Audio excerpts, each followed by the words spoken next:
Baik, di sini kami akan menjelaskan materi mengenai hutan dan fluks karbon, kondisi dan nilai ekonomi, dan sosial hutan dunia.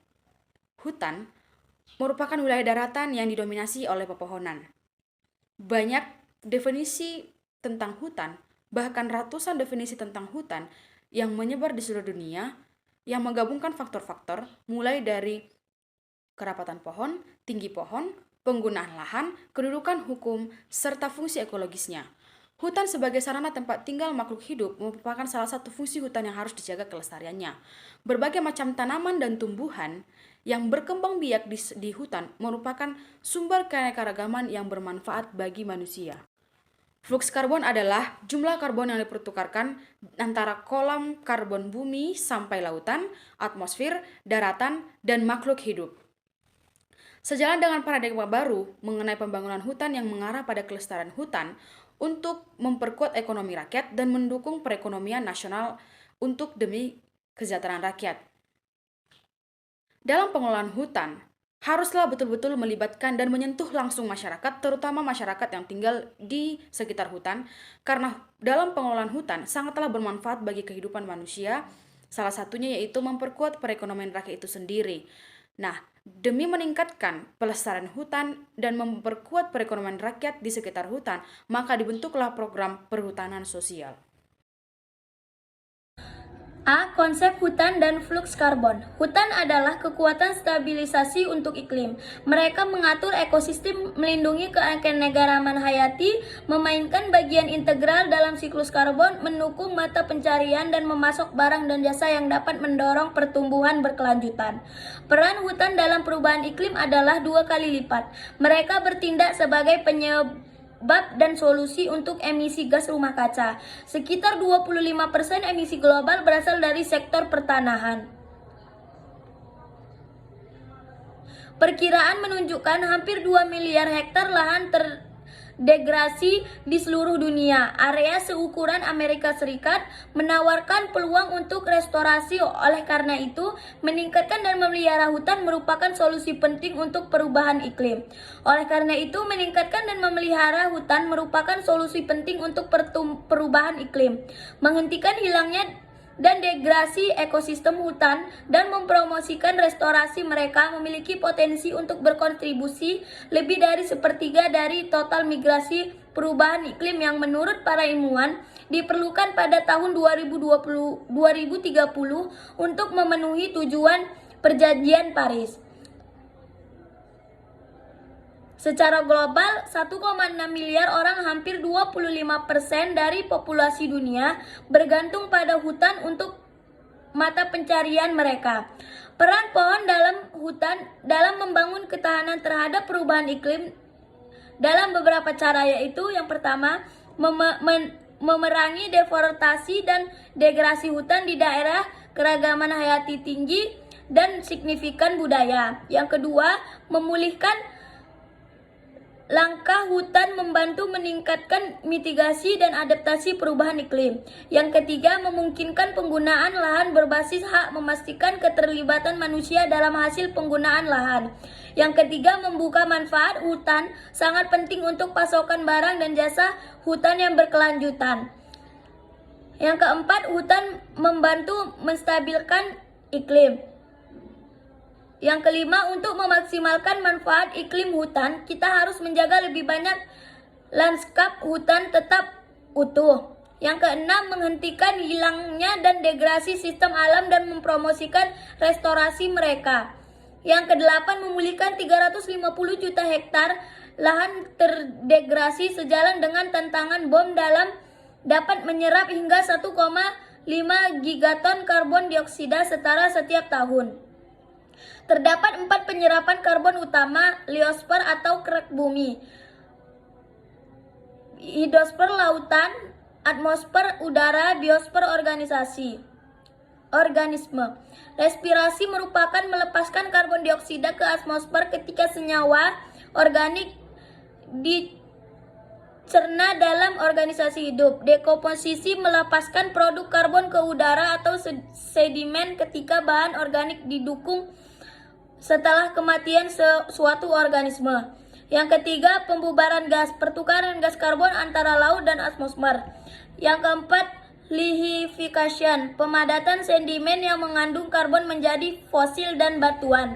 Ya, dan yang terakhir, pembakaran, melepaskan gas karbon ketika hidrokarbon organik atau batu bara, minyak, dan gas dibakar sebagai sumber bahan bakar. Sekian pemaparan materi dari saya. Terima kasih.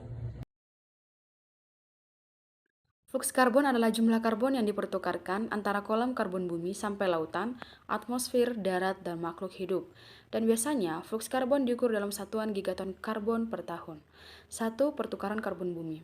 Karbon bumi dipertukarkan secara global dalam apa yang kita kenal sebagai carbon cycle. Siklus karbon menyeimbangkan hampir sempurna secara alami, namun ketika diukur terdapat ketidakseimbangan. Yang kedua, pertukaran alami.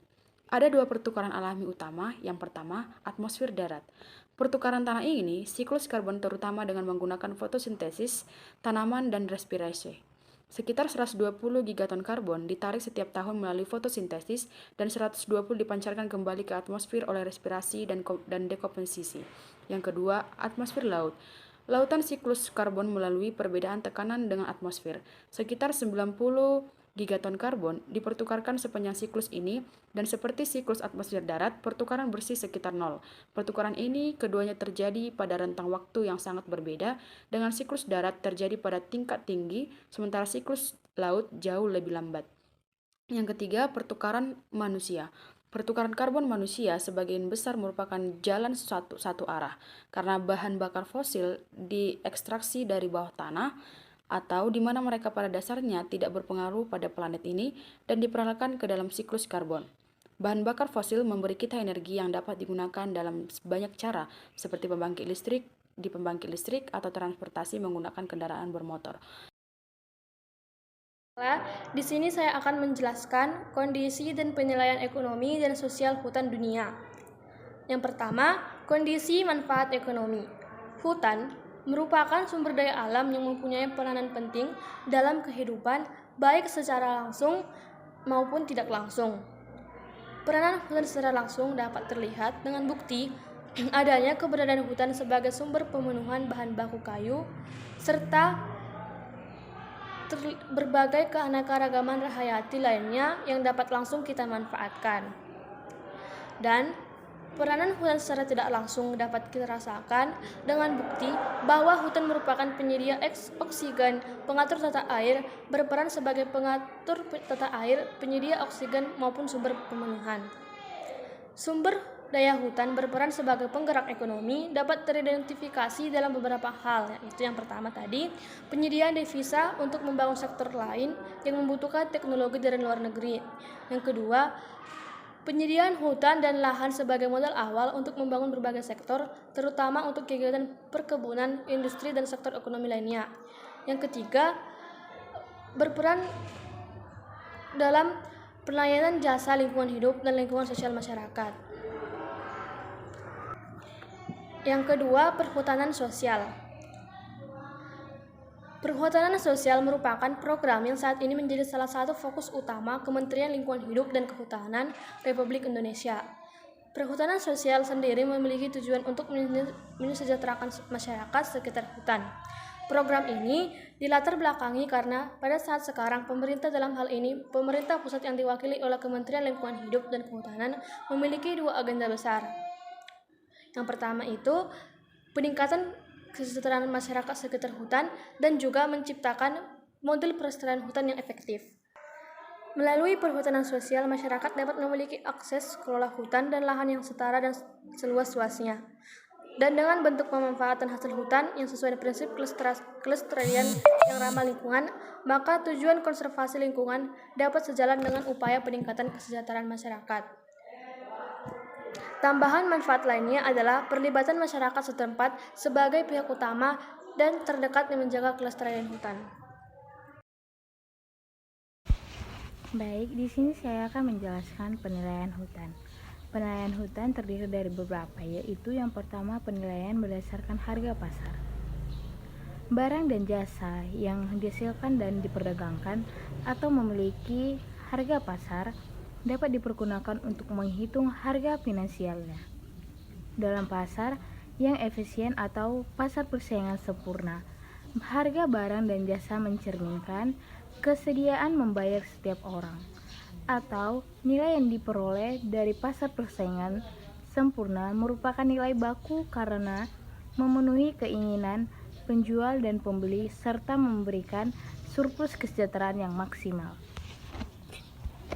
Yang kedua yaitu penilaian barang pengganti, termasuk metode biaya berjalan perjalanan, hedonic price, dan pendekatan barang pengganti. Metode ini berdasarkan kenyataan bahwa nilai sumber daya alam yang tidak memiliki harga pasar dapat tergampang tergambarkan secara tidak langsung pada pengeluaran konsumen, harga barang dan jasa yang diperjualbelikan, atau tingkat dalam metode produktivitas dari kegiatan pasar tertentu. Yang ketiga yaitu pendekatan fungsi produksi, dengan fokus pada hubungan biospik antara fungsi sumber daya alam dan kegiatan pasar. Metode penilaian ini sering disebut dengan teknik perubahan dalam produksi. Metode ini input garis output dan dosis respon atau pendekatan fungsi produksi. Metode ini menekankan pada hubungan antara kehidupan manusia dan perubahan dari sumber daya alam, baik kualitas maupun kuantitasnya. Melalui metode ini, kita dapat mengetahui kontribusi nilai guna terhadap kegiatan pasar. Yang keempat ada pendekatan preferensi. Dalam pendekatan ini, informasi mengenai nilai manfaat lingkungan diperoleh dengan mengajukan pertanyaan kepada konsumen mengenai kesediaan membayar untuk manfaat lingkungan yang diterima atau kesediaan menerima untuk kompensasi atas manfaat lingkungan yang hilang.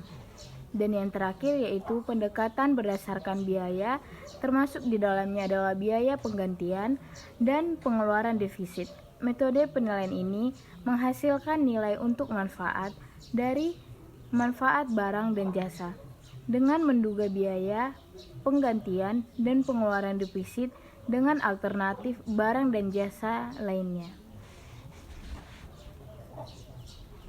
Baik, kesimpulan dari materi ini adalah hutan adalah kekuatan stabilisasi untuk iklim. Mereka mengatur ekosistem, melindungi keanekaragaman hayati, memainkan bagian integral dan siklus karbon, mendukung mata pencarian, dan memasok barang dan jasa yang dapat mendorong pertumbuhan berkelanjutan. Upaya peningkatan nilai sumber daya hutan sangat tergantung kepada kemampuan pengelolaan sumber daya hutan tersebut. Salah satu hasil hutan yang bermanfaat bagi masyarakat yaitu pangan. Hak untuk memperoleh pangan merupakan salah satu hak asasi manusia sebagaimana tersebut dalam pasal 27 Undang-Undang Dasar 1945 maupun dalam Deklarasi Roma 1996. Pangan mempunyai arti dan peran yang sangat penting bagi kehidupan suatu bangsa. Pemanfaatan kawasan hutan juga berguna dalam meningkatkan kesejahteraan masyarakat, salah satunya adalah program perhutanan sosial. Pengelolaan hutan juga berpengaruh dalam flux karbon. Flux karbon adalah jumlah karbon yang dipertukarkan antara kolom karbon bumi sampai lautan, atmosfer, darat, dan makhluk hidup. Flux karbon biasanya diukur dalam satuan gigaton karbon per tahun. Hingga saat ini, terdapat 3 kategori hak hutan yang dapat diajukan, yaitu hak terhadap hutan kemasyarakatan, hutan desa, dan hutan tanaman rakyat. Hak untuk pengelolaan hutan dapat diajukan oleh masyarakat di atas area yang diidentifikasi dalam peta indikatif akses kelola hutan sosial. Dan dengan bentuk pemanfaatan hasil hutan yang sesuai prinsip kelestarian yang ramah lingkungan, maka tujuan konservasi lingkungan dapat sejalan dengan upaya peningkatan kesejahteraan masyarakat. Tambahan manfaat lainnya adalah keterlibatan masyarakat setempat sebagai pihak utama dan yang terdekat dalam menjaga kelestarian hutan tersebut.